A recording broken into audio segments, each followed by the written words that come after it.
Hello दोस्तों, मेरा नाम अभय कुमार है और आज हमारे साथ आसिफ इकबाल तन्हा साहब हैं। उनसे हम बात करने जा रहे हैं। आप सब जानते हैं आसिफ साहब को। ये जामिया मिल्लिया इस्लामिया में अभी अभी इन्होंने बीए पर्सियन में अपनी पढ़ाई पूरी की है, लेकिन इनको गुज़श्ता 1 सालों से जो जामिया में दिसंबर 15 2019 में जो वायलेंस हुआ था, उस तशद्दुद में इनको जानबूझ के इनको फंसाया गया, फिर इनको जेल में डाला गया, इनके साथ बहुत तरह की अजियत दी गई। लेकिन बाद में जो सच है वो एक ना एक दिन उसको लोग कबूल करते हैं। इनको बेल मिली और बेल मिलने के बाद ये बाहर आ चुके हैं और इसके बाद हम इनसे कुछ बात करेंगे, इनकी ज़िंदगी के बारे में, स्ट्रगल को ये कैसे देखते हैं। और सबसे बड़ी बात है कि इनका इंटरव्यू इसलिए भी बहुत अहम है कि जेल में अगर आप देखेंगे तो जो पसमानदा तबक़ात के लोग हैं, जो अक़लियती तबक़ात, महरूम तबक़ात के लोग हैं, चाहे दलित हो, आदिवासी हो, मुसलमान हो, पिछड़ा हो, उसकी आबादी बड़ी ज़्यादा हो जाती है वहाँ पे। जो आबादी के तनासुब से वो बहुत ज़्यादा वहाँ पे हैं। लेकिन जब बात आती है नौकरियों में, हायर एजुकेशन में, जॉब्स में, तो वहाँ उनकी तादाद बिल्कुल कम होती है, नदारद होती है। तो इन सब पहलुओं पे हम बात करेंगे। एक और इमीडिएट इसका कॉन्टेक्स्ट ये है कि यूएपीए का हिंदुस्तान में बहुत ज़्यादा मतलब दुरुपयोग या बेजा इस्तेमाल किया गया है, गलत इस्तेमाल किया गया उसको।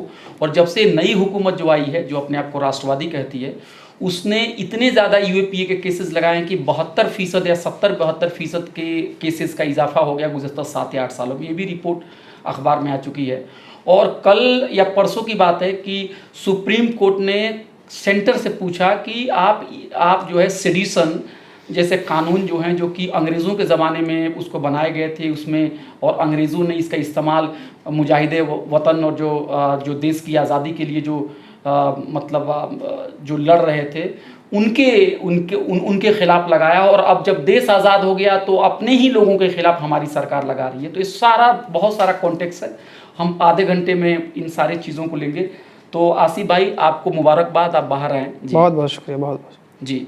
सबसे पहले आप बताइए कि थोड़ा अपने बचपन के बारे में बताइए, वहाँ से हम शुरू करेंगे, फिर जो भी पॉलिटिकल क्वेश्चंस होंगे उसको हम लेंगे ही लेंगे। कुछ लोग ये कहते हैं, कुछ मैंने भी मुताला किया तो पाया कि आपका ताल्लुक़ झारखंड से है, हज़ारीबाग से हैं। आपके वालिद साहब एक स्कूल के टीचर हैं। आप बहुत ही गरीब और बहुत ही आम ख़ानदान से आपका ताल्लुक़ है। और आपके वालिद साहब चाहते थे कि आप ट्रांसलेटर बने और फिर आप जामिया में आए। तो कुछ अपने बारे में कुछ बताइए। जी शुक्रिया अभय जी। मैं झारखंड का एक छोटे से इलाके का रहने वाला हूँ जी। और मैं झारखंड के उस गांव से हूँ जहाँ से अब तक दिल्ली आके किसी ने पढ़ाई नहीं की। क्या नाम है उस गांव का भी नाम बता दीजिए जी। रामगढ़ में एक जगह है जयनगर। जयनगर रामगढ़ में? जी। जयनगर रामगढ़ में, मतलब जयनगर गांव है और रामगढ़ डिस्ट्रिक्ट है जी। तो वहाँ से मैं निकला। और थाना कौन सा हुआ? थाना पतरातू है। पतरातू थाना, रामगढ़ ज़िला, और गांव का नाम जयनगर। जयनगर जी। वहाँ से मैं निकला। मेरे फादर जो हैं वो पढ़े लिखे थे। उन्होंने मदरसे से जो है तालीम हासिल की और फिर उन्होंने लखनऊ यूनिवर्सिटी से अरबी से ग्रेजुएशन किया। तो गांव में मेरे फादर अकेले पढ़े लिखे थे, तो उनकी ये ख्वाहिश थी कि मैं उनका बच्चा हूं तो मैं भी पढ़ा लिखा हूं। तो उन्होंने मुझे पढ़ाने के लिए जो है मुझे यूपी भेजे। जामिया मिसबाहुल उलूम एक मदरसा है, जी बिल्कुल। उस मदरसे में उन्होंने मुझे भेजा ताकि मैं वहाँ से जो है पढ़ाई कंप्लीट करूँ। और मैंने वहाँ से जो है वो आलमियत, जो कि 12th का वैलिड होता है हायर एजुकेशन में, तो हमने वहाँ से आलमियत किया, यानी कि 12th हमने कंप्लीट किया। उसके बाद फिर मैं वापस दिल्ली आया जी। मैं वहाँ से दिल्ली आ गया और मैं घर नहीं गया वापस जी। दिल्ली आया तो मैं जॉब ढूंढ रहा था, शायद मुझे जॉब मिल जाए, लेकिन मुझे जॉब नहीं मिल पाया। और मैंने जामिया जेएनयू किसी चीज़ का एंट्रेंस नहीं दिया था। तो पूरा 1 साल का जो है वो गैप मुझे लग रहा था कि बीच में है। तो उसी बीच में हमारा फेस्टिवल ईद आए, मैं ईद पे घर चला गया। जब घर में मैं मदरसे में 12th कंप्लीट किया, दिल्ली आ गया डायरेक्ट, फिर मैं घर चला गया। जॉब मुझे नहीं मिल पाया तो ईद मनाने के लिए ईद पहुंचे तो हमारे घर वाले, हमारे फादर, हमारी अम्मी जो है वो मुझसे कहने लगी कि तुम क्यों जाओगे बाहर पढ़ने के लिए, तुम यहीं झारखंड में रह लो, तुम एक स्कूल में पढ़ा लो, किसी स्कूल में प्राइमरी स्कूल में पढ़ा लो, या फिर कुछ बिज़नेस कर लो, कुछ पैसे तुम्हें दे देते हैं, तुम बिज़नेस कर लो। मैंने कहा नहीं, मुझे हायर एजुकेशन लेना है और मैं दिल्ली जाऊँगा। जी। मुझे अच्छे से याद है कि मैं 5,000 रुपये लेके घर से निकला था जी। और दिल्ली आया। दिल्ली में मैंने पहले रहने का जो है वो ठिकाना सबसे ज़्यादा ज़रूरी होता है दिल्ली में कि ठिकाना होना चाहिए रहने के लिए, वो मैंने तलाश किया। कुछ हमारे सीनियर मिल गए जो मदरसे से पढ़े हुए थे, कुछ ऐसे दोस्त मिल गए जिनके साथ में रहने लगा। उन्होंने मुझे बहुत सपोर्ट किया। फिर मैं जॉब ढूंढने लगा। मैंने बीपीओ में जॉब किया और बीपीओ में जॉब करने के बाद क्योंकि एडमिशन था नहीं, पूरा साल भर का टाइम था मेरे पास, मैंने 20 दिन में मुझे जॉब मिल गई। जब मैं वापस पलट के आया तो जब मुझे जॉब मिला और मैं जॉब करने लगा, और जॉब करने के बाद जो है मैं सही से अच्छे पैसे मिलने लगे। मैं दिल्ली में वक्त गुजारने लगा क्योंकि जो हम रूम शेयर करते थे, 4-5 लोग एक साथ होते थे, तो जो किराया आता था हमारा वो 1200-1500 रुपये आते थे, तो वो हम देते थे। बाकी जो है खाने का खर्चा और फिर मेरा ट्रैवल, फिर भी हमारे पास कुछ पैसे बच जाते थे। धीरे धीरे जॉब में जो है पोस्टिंग बढ़ती गई। धीरे धीरे जो है मैं एक टेली कॉलर था, फिर मैं एक टीम लीडर बन गया, फिर मैं सुपरवाइज़र बन गया, फिर मैं फील्ड मैनेजर बन गया। तो सैलरी भी बढ़ती गई और एक मतलब अच्छा खासा पैसा मेरे पास जमा हो गया। फिर मैंने जामिया के लिए जो है वो एंट्रेंस दिया। और कब की बात है एंट्रेंस वाली बात? ये मतलब कि 16 की बात है। अच्छा। 2016 में मैंने पूरा जॉब किया। 2017 में जो है मैंने जो एंट्रेंस का होता है उसमें मैंने एंट्रेंस दिया जामिया में, पर्शियन और अरबिक और उर्दू के लिए। अरबिक में नहीं हो पाया, पर्शियन और उर्दू में और इस्लामिक स्टडीज़ में हमारे नाम आए, लेकिन मुझे बेसिकली ट्रांसलेट करना था। मेरे फादर का भी ये ख्वाहिश थी कि ट्रांसलेटर बने, ठीक है, हाँ, मुतरजिम ट्रांसलेटर बने। तो मैंने कहा कि अरबिक से नहीं तो पर्शियन से ही बन जाए। पर्शियन में बहुत सारे अपॉर्चुनिटी हैं, बहुत सारे ऑप्शन हैं जी। हिस्ट्री के लिए भी काफ़ी अहम है जी, भारत की जो हिस्ट्री है जी। तो मैंने ये सोचा कि मैं, उनकी ख्वाहिश थी कि मैं अरबी टू इंग्लिश ट्रांसलेटर बनूँ, लेकिन मैंने कहा चले अगर अरबी से नहीं हो पा रहा है तो पर्शियन, क्योंकि उर्दू और पर्शियन बहुत मिलता जुलता है, तो उर्दू मुझे आते, तो जिसकी वजह से जो है मैंने पर्शियन को चुना और उसमें एडमिशन ले लिया जी। लेकिन जब मैं एडमिशन लिया और एडमिशन लेने के बाद मैं अपनी पढ़ाई शुरू किए, और पढ़ाई शुरू करने के बाद जो है उसी बीच देश का सिचुएशन जो है वो धीरे धीरे ख़राब होता जा रहा था। हम आएंगे, उस पे आएंगे। तो आपके वालिद साहब के बारे में आपने बताया कि वो लखनऊ यूनिवर्सिटी से अरबी में वो ग्रेजुएट थे और चाहते थे कि आप ट्रांसलेटर बन जाएं। और आपकी जो अम्मी हैं उनके बारे में कुछ बताइए, और गांव का कैसा माहौल था, कुछ उसके बारे में बताइए जी। आपके ज़िंदगी के ऊपर किन के असरात ज़्यादा हैं ये जी?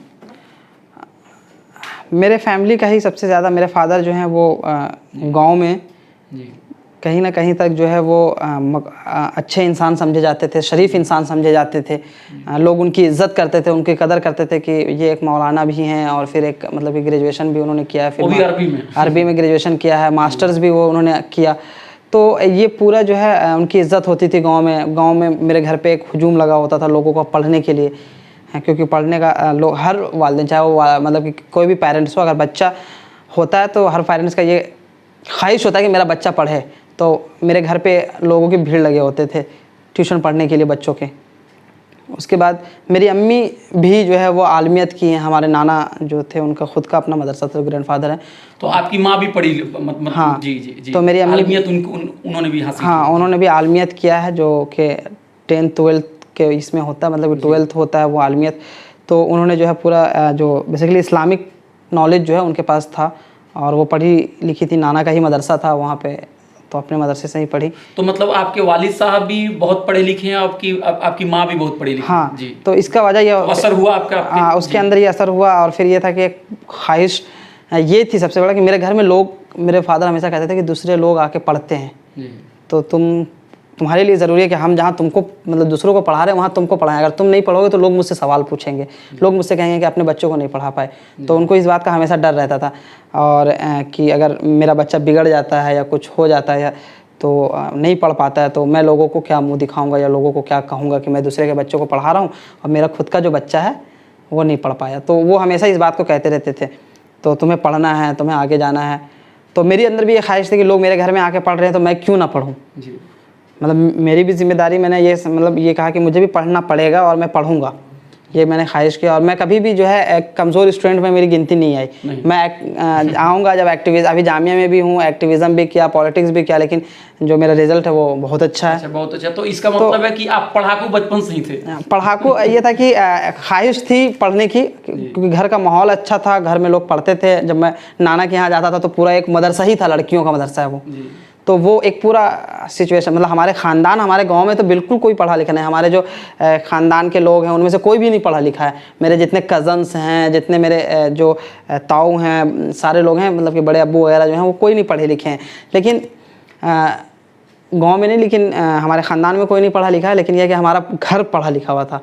हम तो उसमें यह था कि लोग आज मेरी भी बहुत इज़्ज़त करते हैं मेरे गांव में। आज भी लोग मतलब फ़ोन करके मैसेज करके कि पढ़े लिखे, और मेरी भी ये ख्वाहिश थी कि कम से कम मैं अपने ख़ानदान में अपने कज़न्स में एक पढ़ा लिखा तो हूँ। कभी किसी को कोई काम पड़ गया, कोई ज़रूरत पड़ गई, किसी को हॉस्पिटल में जाके किसी डॉक्टर से बात करना है, तो उसके लिए भी थोड़ा सा डिसिप्लिन और मैनर होना चाहिए कि डॉक्टर से किस तरह से बात करना है। अगर कोई काम हो, कोई मैनेजर, कोई बैंक में जाके कोई काम करवाना हो तो वो सब कैसे, तो वो सब चीज़ें जो है, बहुत सारी चीज़ें मैं देखता था कि लोग जो है किसी को पकड़ के लेके जा रहे हैं जो 10-12 कर लिया है, जो थोड़ा कोई एप्लीकेशन, तो मैं लोग एप्लीकेशन की अच्छा, एक चीज़ ये बताइए, ये मुसलमानों में जो एजुकेशन का जो रेट है, शरह तालीम जो है वो बहुत ही कम है, आप देखिए। और मैं हाल के दिन में कुछ पढ़ रहा था तो मैंने पाया कि जो आपका जो गुड़गांव के पास जो मेवात का जो रीजन है, जो नूह डिस्ट्रिक्ट और मेवात है, जो दिल्ली से अगर आप मोटरसाइकिल चलाएं तो 1 घंटे के अंदर में आप पहुंच सकते हैं। वहाँ पे औरतों की जो मतलब जो लिटरेरी रेट जो है, लिटरेसी की जो रेट है, वो तकरीबन 30 या 40% के करीब में है, और वो बहुत ही कम है। मतलब हरियाणा में भी सबसे कम है और शायद हिंदुस्तान में भी बिल्कुल कम होगा। तो वो मुस्लिम लोगों की जो तालीम को लेके कुछ आपके कुछ कहना चाहते हैं कि उसको कैसे बढ़ाया जाए, क्या किया जाए, उसमें मदरसा का क्या रोल होगा, स्कूल का क्या रोल होगा, क्या दोनों कुछ साथ में कोलैबोरेशन कर सकते हैं, इस पर कुछ कहेंगे? देखिए, सच्चर कमेटी का जब आप रिपोर्ट देखेंगे जी, सच्चर कमेटी का रिपोर्ट जब मैंने देखा था तो उसमें जो मुसलमानों के एजुकेशन का जो परसेंटेज है जी, वो बहुत अफसोसनाक था, वो बहुत दर्दनाक था एक तरह से कहा जाए तो। लेकिन उसके बाद थोड़ी सी जो है तब्दीलियाँ आई हैं, चेंजेस आए हैं लोगों में। आप देखेंगे कि जब हम लोग मदरसे में थे तो लोगों का एडमिशन जो है जामिया, JNU, अलीगढ़ में जो लोग मदरसे में पढ़ते हैं उनका एडमिशन थोड़ा सा मुश्किल होता था, थोड़ा टफ होता था। लेकिन अब उसी मदरसे से पढ़ा हुआ लड़का, जिस मदरसे में जो है सिर्फ ये कहा जाता है कि मुसलमान जो है मदरसे में बच्चों को इसलिए पढ़ा देते हैं क्योंकि उनके पास पैसे नहीं होते हैं, उनका जो है फाइनेंशियल इतना स्ट्रॉन्ग नहीं होता है, इसलिए लोग मदरसे में उठा के अपने बच्चों को डाल देते हैं। और लोग, लेकिन वही बच्चा जो पहले मदरसे में पढ़ने के बाद या तो किसी मस्जिद में इमामत करता था या तो खुद का कारोबार या बिज़नेस करता था, या वहाँ से पढ़ने के बाद भी जाके खेती बाड़ी करते थे, तो वो माइंड सेट था जब हम लोग भी छोटे छोटे थे। और जब हमारे गांव में भी, जब मेरे फादर भी जब मुझे गांव मदरसे में भेजे पढ़ने के लिए, तो मेरे गांव के लोग भी ने यही कहा कि मदरसे में पढ़ लेंगे, मौलाना बन जाएंगे, आएंगे मस्जिद में 5 वक्त की नमाज़ पढ़ा देंगे, बाकी अपना काम कारोबार करेंगे। लेकिन हम लोग खुशनसीब लोग हैं, मैं मानता हूं कि वो तमाम लोग खुशनसीब हैं जो मदरसे से पढ़े और जो मदरसे का जो सोच था उसको चेंज करने में अपना योगदान दिया, कि मदरसे से पढ़ने के बाद फिर वो हायर एजुकेशन के लिए दूसरे स्टेट में मूव किए, दिल्ली आए, लखनऊ गए, हैदराबाद गए, अलीगढ़ गए, इस तरह की जामिया JNU, तो हर जगह जो है आपको मदारिस के तालिब इल्म मिलेंगे। तो मुस्लिम अगर ये समझ रहे हैं कि नहीं, हमें कहीं ना कहीं जो है मदरसे में पढ़ा के सिर्फ ये करना पड़ेगा, ये इमामत करनी पड़ेंगे या फिर सिर्फ बिजनेस या कारोबार, तो ये नहीं है।